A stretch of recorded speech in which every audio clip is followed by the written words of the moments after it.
Friends from the media, good afternoon. Welcome to the press conference. I'd like to take your questions.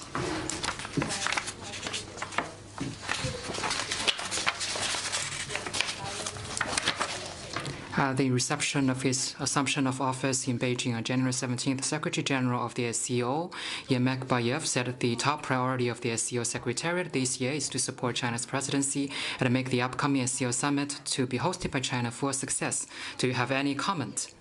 We congratulate Secretary General Yemek Bayev on his assumption of office and will continue to facilitate him in fulfilling his duty, support the SCO Secretariat in strengthening self-building and provide strong support for various cooperation of the SCO members. China sees the SCO as a priority in our diplomacy and stands ready to work with the other SCO members and the SCO Secretariat to act on the slogan of upholding the Shanghai spirit, SCO on the move, host a SCO summit featuring friendship, solidarity, and fruitful outcomes, draw a blueprint for development, come up with more cooperation measures, improve operational mechanisms, and advance high-quality development of SCO, deliver more tangible deliverables to people of this region, and make more positive contributions for a more peaceful and a prosperous world. Next, please. 太阳市记者提问：据报道，国际货币基金组织首席经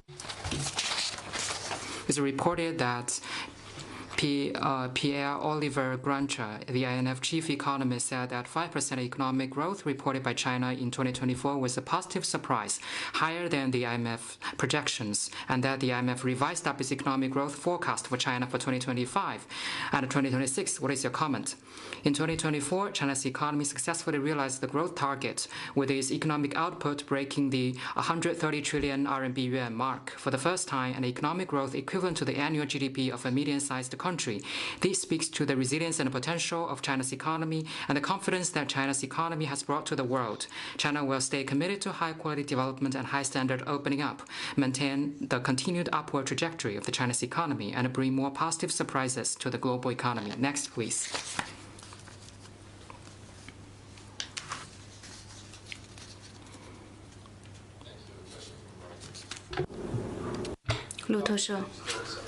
TikTok 重新开始开放，特朗普表示希望美国拥有 TikTok 50%的股份。你认为这样的协议将会是什么样子的呢？美国运营。 TikTok has been operating in the US for years and is very popular with American users. It has played a positive role in creating local jobs and boosting consumption. We always believe that we hope the US can listen to rational voices and provide an open, fair, just, non-discriminatory business environment for companies from across the world. Enterprises' behavior, including operation acquisition, should be independently decided by companies in accordance with market principles. China's laws and regulations should be observed if any Chinese company is involved. Next, please. Thank you. NBC. 特朗普表示他希望在上任100天内前往中国，中方对此有何回应？ China stands ready to work with the new administration of the U.S. under the strategic guidance of the presidents and in the principles of mutual respect, peaceful coexistence, and win-win cooperation to maintain communication, enhance cooperation, properly manage differences, and secure greater progress in China-U.S. relations from a new starting point. Next one, please. Hi, Financial Times. Elon. 马斯克周日表示，他认为如果 TikTok 在美国可以应用，而 X 不能在中国使用，这是不平衡的。中方对此有何评论？依法管理。 The Chinese government manages the internet in accordance with the law. We welcome internet companies across the world to operate in China as long as they abide by China's laws and regulations and provide safe and reliable products and services.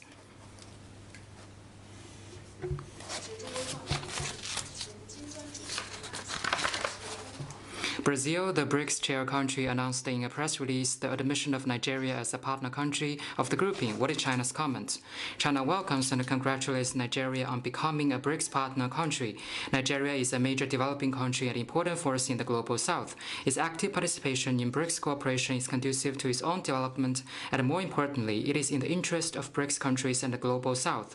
We believe Nigeria will contribute to the development of BRICS mechanism. New partner country joining the BRICS family demonstrates that the BRICS mechanism has greater representation. The BRICS sees its appeal and influence grow more salient. China stands ready to work with other BRICS members and partner countries to uphold the spirit of openness, inclusiveness, and mutually beneficial cooperation, expand practical cooperation in various fields, advance the high-quality development of greater BRICS cooperation, and make greater contribution to the building of a community with a shared future for mankind.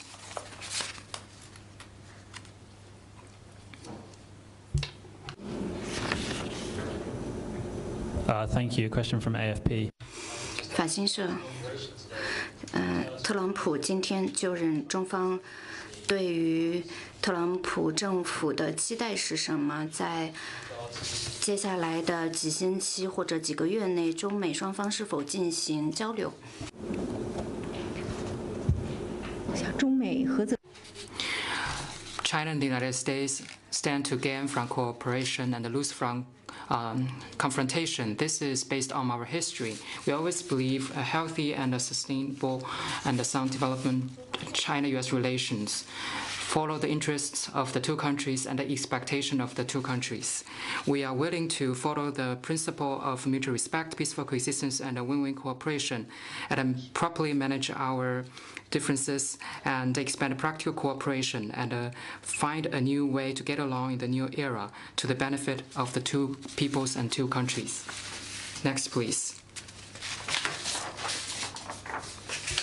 谢谢。深圳卫视实新闻。据了解，缅军与缅甸民族地方武装果敢同盟军日。 We have learned that Myanmar's Tatmadaw and ethnic armed organization MNDAA held peace talks and signed a ceasefire agreement in Kunming. Can you brief us on the background and details of the peace talks? In mid-January 2025, with China's mediation effort to drive progress, Myanmar's Tatmadaw and MNDAA held the 7th round of peace talks in Kunming, Yunnan. The two sides reached and signed an official ceasefire deal and stopped fighting at 12 a.m. on January 18, 2025, Beijing time. The two sides thanked China for promoting progress in this round of peace talks. The escalating tensions in northern Myanmar serve the common interests of all parties in Myanmar and the regional countries. It is conducive to ensuring the safety and security, stability, and development of the China-Myanmar border area. China and Myanmar are friendly neighbors. We firmly oppose wars and turbulence in Myanmar. We hope that all parties will maintain the momentum of ceasefire and peace talks, earnestly implement existing common understandings, take the initiative in de-escalating the situation on the ground, and further negotiate and settle relevant issues through dialogue. China firmly supports Myanmar in safeguarding independence, sovereignty, national unity, and territorial integrity. Firmly supports Myanmar's effort to keep the country peaceful and stable, grow its economy, and firmly supports Myanmar in realizing political reconciliation at an early date and advancing its domestic political agenda. Under the framework of the Constitution, China stands ready to actively promote talks for peace and provide support and help for the peace process in northern Myanmar. Next, please.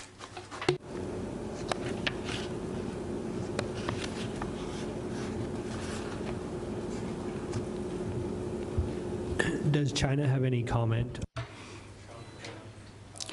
特朗普允许 TikTok 继续在美国提供服务，中方对此有何评论？中方对此有何评论？刚刚我已经回。 I have already answered the relevant question. We always believe it has been operating in the US for years and abides the US law and regulations. It has never violated US national security law. It is quite popular with American users. We hope the US will heed to the rational voice of all parties and provide an open, fair, and just and non-discriminatory business environment for companies from across the world. Next, please.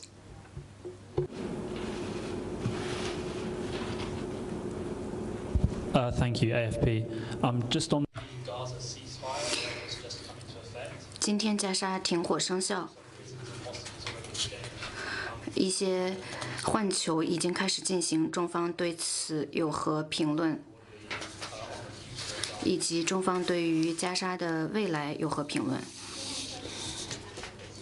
China welcomes the coming into force of the agreement and hopes the agreement will be implemented in its entirety and without interruption, and that there will be a full and permanent ceasefire in Gaza. China will work with the international community to make unremitting efforts for peace and stability in the Middle East.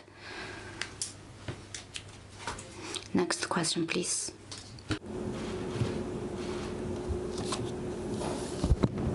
Elon Musk also said it was the right. 马斯克表示，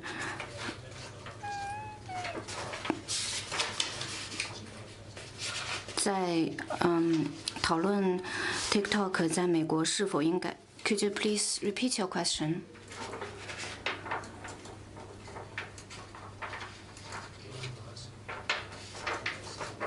马斯克表示，怀疑美国是否应该允许 TikTok 在美国运行是正确的，因为它可能会储存美国的信息。我记得我们此。 I believe we already introduced China's position on this question. We always believe internet users should abide by local laws and regulations. On the Chinese government, we take seriously and protects data security and privacy. We have never and will never ask companies or individuals in violation of local laws to collect or for the Chinese government or provide overseas data. Next, please. 还有其他问题吗？ Any more questions? This is the end of today's press conference. Thank you.